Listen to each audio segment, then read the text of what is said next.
I entered a Pokemon Draft League. It's going to be bad. So, what is this draft league? This is the GxP Draft League, and they are hosting an inverse Regulation I VGC draft. So, what this means is that it's going to be VGC Regulation I rules, which means you bring 6 Pokemon, pick 4 to each battle, species clause, and item clause, double battles, and double restricted, meaning you get 2 Pokemon per battle of a specific group of Pokemon called the restricted legendaries that are extra powerful and warp their game around them. And it also is inverse battles, meaning that the type chart is flipped. I don't personally expect inverse to play too big of a role. It's just going to be something that you have to keep in mind when team building and actually playing. I've never done this before. I've been watching Draft League for years, but I've never done one myself, despite always wanting to. My hope is that my VGC experience and my overall Pokemon knowledge, as well as my ability to stalk my opponent's games, are going to be what give me an edge in this. I'm super nervous. I don't expect to do great. I just want to end the regular season with a winning record. I don't expect to make playoffs. I don't expect to win by any means. I know that there's going to be other players who this is also their first time in Draft League. I know that there's some players who have been doing this for ages. I don't expect to win, but we'll see what happens. How the draft be working? There's 16 players, including me. It's a snake draft, meaning that the person who drafts first is going to be drafting 17. No, sorry, 32nd. The person who drafts 16th will also draft 17th. Each player has 125 points, and they have to draft exactly 10 Pokemon, no more, no less. Players can draft as many or as little restricted Pokemon as they want, but each restricted Pokemon has a restricted point cost, and that is equal to 10 times that amount in regular points. Calyrex Shadow Rider, it costs 4 restricted points, meaning that it costs 40 of your regular points. If you were to use, also, every player has 5 restricted points they can use. I forgot to mention that in the slideshow. I'm going 6th in the draft. This isn't great. The best positions to be in the draft are either first overall or last overall, because that way you can combo points. I'm pretty close to the middle, which is the worst place to be. I'm still kind of happy about being at least in the first half of drafting, because that means I get a super important Pokemon early. I'll talk about that in a moment. What's the plan? The plan is Koraidon. Koraidon round 1. I'm building my entire team around Koraidon. I want to grab Fluttermane in round 2, though I don't honestly expect to get it because it's a really good Pokemon, and there's going to be 20 picks between me grabbing Koraidon and me grabbing my second round pick. So I don't find it super likely that I'm going to actually get it. Later in the draft, I want to make sure I can grab Screamtail and Gothitail for a possible perish mode. I'll explain that more later. And I also want to grab Trevenant because it has a really deep move pool and it has Harvest, which is a great ability to combo with Koraidon Sun. I want to grab at least 2 Fake Out supports, some form of redirection, and some kind of speed control. Specifically, I want Tailwind. I play either Tailwind or Trick Room. I'm going to get Trick Room with Gothitail, but the rest of my Pokemon aren't going to really love Trick Room. So I'm going to want some kind of Tailwind, hopefully. Ones that I need. I need Koraidon. It's probably going to be my only restricted. It's the strongest one, and it's my favorite one to use. The Sun offers a lot of really strong strategies. Plus, dude, Koraidon's damage output is just insane. Orichalcum Pulse is so good. Flutter will probably function as my second restricted if I manage to get it. It's super versatile, has a great move pool, super deep. Just great typing, great stats. Its typing actually isn't that great in inverse, but its stats are still great. Because I'm spending so big on my first 2 picks, 60 out of my 125 points, I need to budget the rest. But Karai and Flutter are so good that I honestly think it's worth it. Screamtail and Gothtail are going to offer up a Perish Trap mode. Against teams that don't have any Perish answers, it might as well be an auto win. But if teams do have those Perish Trap answers, I can build my team specifically to counter their Perish Trap answers. I don't even need to bring Perish Trap. I can bring fake Perish Trap. I can bring Screamtail with a fully offensive set, and Goth can just be there, and I just never bring it to any of my games. Or I can just have it for Shadow Tag, but never use Perish Song. And my opponents will be so scared of when I'm going to set up the song that I'm just going to beat them with everything else on my team. How the draft actually went. So, the draft is already over, concluded this morning. We managed to get Koraidon round 1, but Fluttermane was sniped in round 2, so I did end up having to pivot to Raging Bolt. I'm fine with this. Raging Bolt is my favorite Pokemon to use competitively. It wasn't in my original plan because it would have been too expensive to get with Flutter Mane. But since I didn't get Flutter Mane, I'm fine with taking Raging Bolt. It has a really deep move pool. Its stats are amazing. Its type is not actually bad in inverse. In fact, its offensive type I think is actually pretty good. So I'm pretty fine with this. We managed to get Screamtail and Gothitelle, no problem. I grabbed Torracat for the mascot pick because my team is the Kansas State Torracats, dude.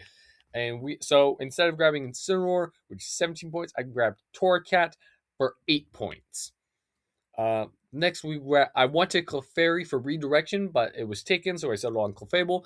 I waited to get Trevenant because I knew nobody else would want it for a while, so I got it right when I thought maybe some people are going to start wanting it now.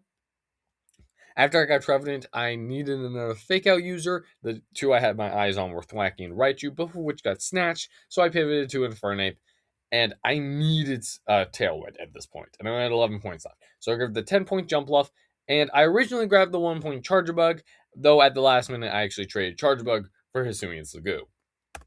How do I feel?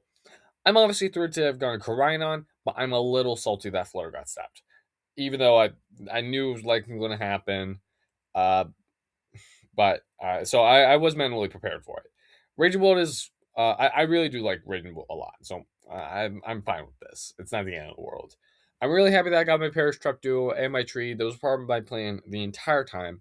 I'm really happy to have the mascot pick Torracat, and I'm not upset to have Clefable, even though I would have rather have Clefairy for Friend Guard. I'm not sure how to feel about Infernape. It's going to end up being our wild card. I've never used Jump Bluff. It's really good on Sun teams, apparently. I've never once used it. I'm scared of it. I don't know. It can be really... I've seen it be good on Sun teams. I'm willing to give it a fair shot. And I'm really hesitant about Slagoo. I only picked it because I know it can have potential from seeing Wolf use it in his draft league. And you can't spell Slagoo without GG. So maybe Slagoo will carry us to success. Who knows? Meet the team, Koraidon. This is our team captain. He's going to run Terrafire most often as an offensive terror. Dragon moves actually have a lot of value because of inverse, because the only type that resists them is Dragon. And guess what? We can hit Dragon types for super effective with our fire moves, so this Koraidon can hit everything for at least neutral damage. He's going to be here to do some explosive damage in the sun, and his nickname is Big Shot. I've been playing Deltarune recently, so all these nicknames are going to be Deltarune references. Raging Bolt. He is our long-necked friend. He has so many sets. He can run Calm Mind, Assault Vest, Leftovers. He can run Choice Specs. He can run more things that I'm forgetting. Booster Energy. His move pool is so deep. His stats are absolutely bonkers. I love Raging Bolt. Their nickname is Chris. Screamtail. Screamtail is here to scream and scream loudly, possibly the worst singer in history, because every time he sings, he's going to cause Perish Song, and that's going to cause all the Pokemon to faint in 3 turns. This Pokemon is a certified menace. The support capabilities of this Pokemon is insane. It is lightning fast, and it is pretty bulky too. I nicknamed it Queen. Gothitelle. Shadow Tag is menacing. Shadow Tag preventing the opponents from switching. And guess what? People are going to be running Terror Ghost less often because Terror Ghost does not block from Fake Out. Speaking of Fake Out, this Pokemon learns it. Could be a little bit of a faker, you know. I could say, I'm gonna run Shadow Tag, bulky Perish Trap shenanigans, and then I run Choice Scarf and Trick. Or I run an offensive set. You never know. Also, maybe I don't even run Shadow Trap, Shadow Tag. That's how you talk. Maybe I don't even run Shadow Tag because Gothitelle gets Frisk, which is a really great ability in Draft League because it can let me see what my opponent's items are, giving me information that they don't have. Because this is going to be a closed team sheet format, and I nicknamed it Susie. Torracat, the mascot pick. The Kansas State Torracats. I made this logo all by myself in MS Paint. I just traced over the Wildcats logo, made it resemble a Torracat. Torracat's going to basically function as an Incineroar Light. He's a speedy boy. I named him Rouse. I named him after my the mascot pick. I named him after my favorite character in Deltarune. Clefable, follow me, is broken. He is thick. He is going to take some hits. Or sorry, she. She is going to take some hits. She can do some sneaky good damage. I named her Noelle. The tree. It is a tree. This guy has a deep move pool. Harvest plus Sun is infinite healing if you pair it with the citrus berry. This dude can set up Trick Room, Will-O-Wisp. It can do damage with Poltergeist. It has Frisk. If I don't want to run Harvest, I can run Frisk and see my opponent's items. It's so good in draft. I nicknamed it Lancer. Infernape gives much needed damage. This team is very support heavy, and I'm fine with that. That's kind of how I like to play. I like playing with like one or two really big damage dealing focuses, and then just surrounding those with support. Uh, but yeah, this team needed damage, so Infernape can offer that. Fake out support is pretty helpful. Plus, the fire type damage does get boosted by the sun. It's a possible wild card, and I nicknamed him Gaster. Jumpluff. Chlorophyll plus sleep powder is an absolute menace. This is going to be my only way to put Pokemon to sleep. It's an alternate form of redirection thanks to Rage Powder. Tailwind Speed is going to be quite nice against faster opponents, especially Calyrex Shadow Rider. And it can reset the sun if needed because it learns Sunny Day. I nicknamed him Sham. And lastly, I forgot to change this. This is supposed to say Sliggoo. What the fuck does bro even do? He is tanky with Eviolite, dude. I nicknamed him Starwalker. The original. Starwalker. Are we screwed? Probably. You'll just have to wait and see. This is the full team laid out for you in their beauty. This is going to be the team that doesn't win GxP, unfortunately. But it might take us pretty far. My hope is that we're going to have fun and play some good Pokemon. All right. We're going to upload battles. I'm going to try to upload my battles every week. If I don't, you can feel free to bully me. Anyways, have a good day. Be sure to like, subscribe if you're interested. Toodaloo. I don't know how to end videos.